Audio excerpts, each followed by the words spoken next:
Let's get this game on the move.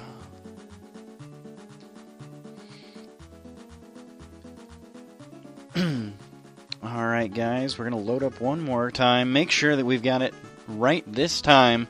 And I hope you guys are enjoying the sounds of Gerudo Valley. I played a lot of Pokemon growing up. I didn't play a whole lot of Zelda.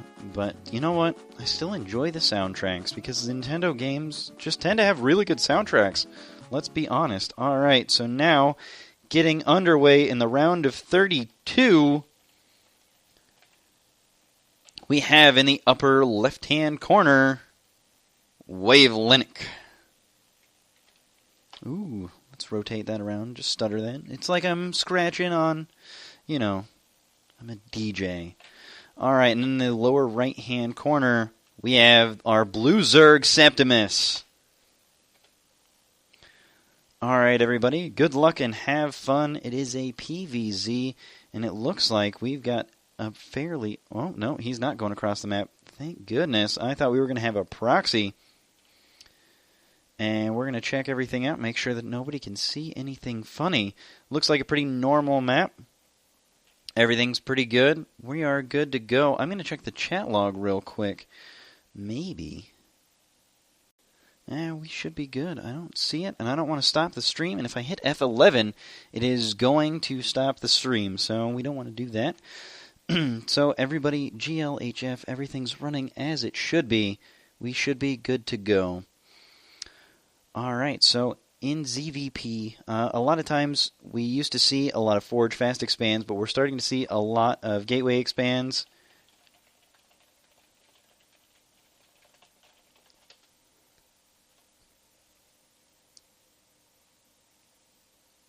Alright, we got scouts going across. Everything looks normal. There's no cheating going on. There's no weird map hacks with the off-map selection. We got the scout going on. This drone is going to be able to see that there's a gateway going down if he chooses to select it. But the drone is going to sit there for a minute. He's checking this probe over here, checking to see if there's a fast expansion, seeing what the pool timing is, checking the gas timing. If you see gas before pool, you're usually going to expect really fast speedlings. If you see a pool first, that's just a fairly defensive build. We've got the Cybernetics core. WaveLynic choosing to stay on the high ground here, not going for a fast expansion as is typical in this matchup at the higher ranks.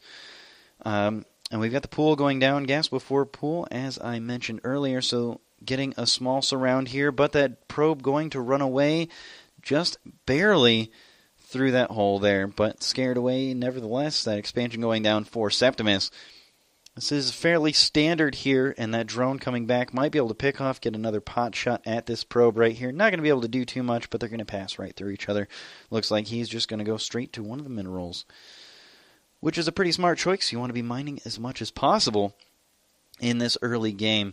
And it looks like right here we've got Warp Gate going on. We've got another gateway and a few more pylons because supply blocks really hurt a player. An extra pylon going down just for good measure.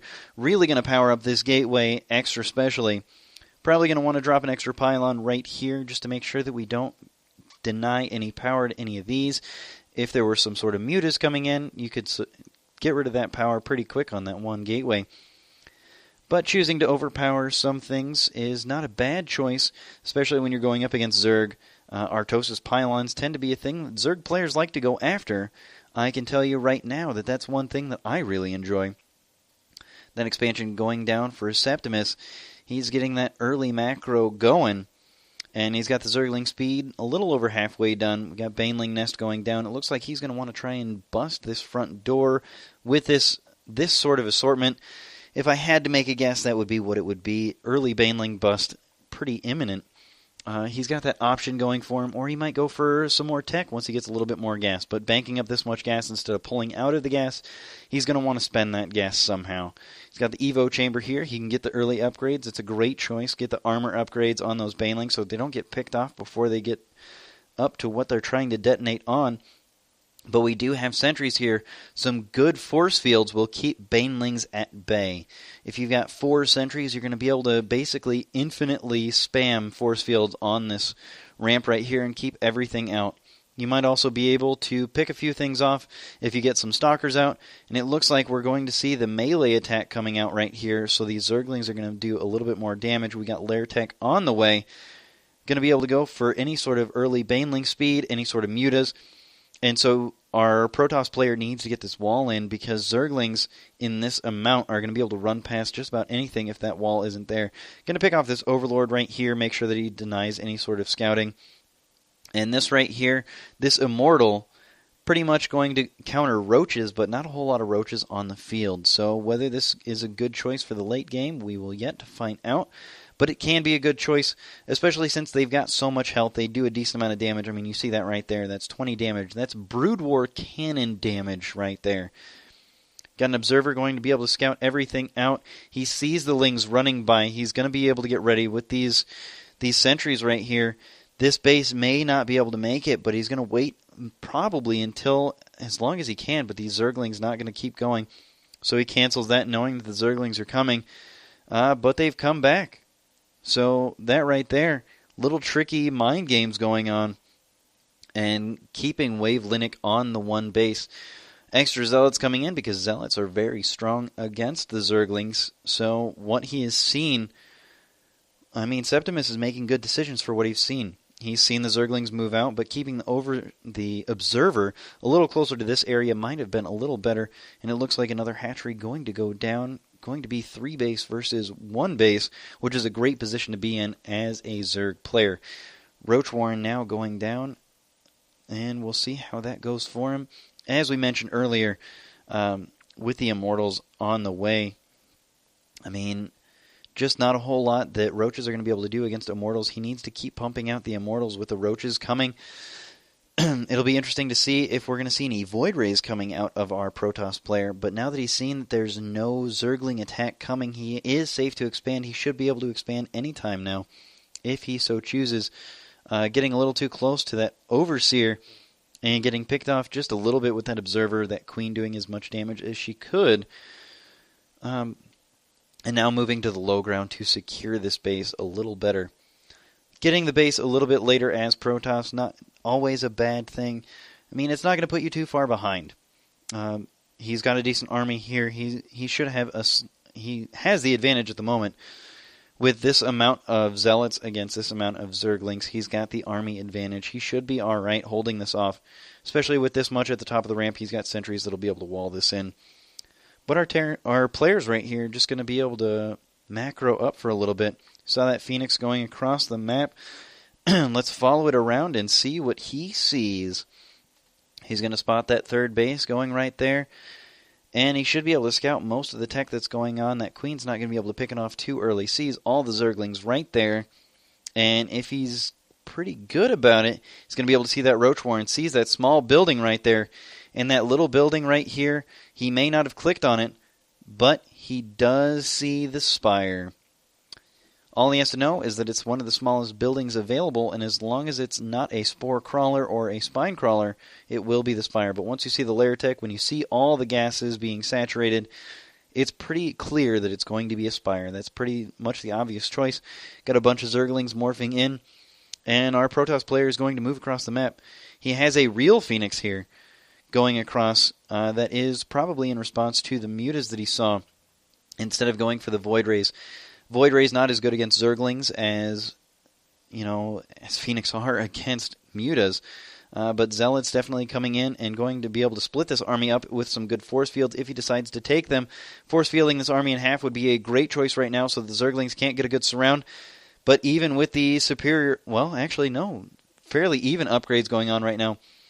Unfortunately, our Zerg player is just not there quite yet.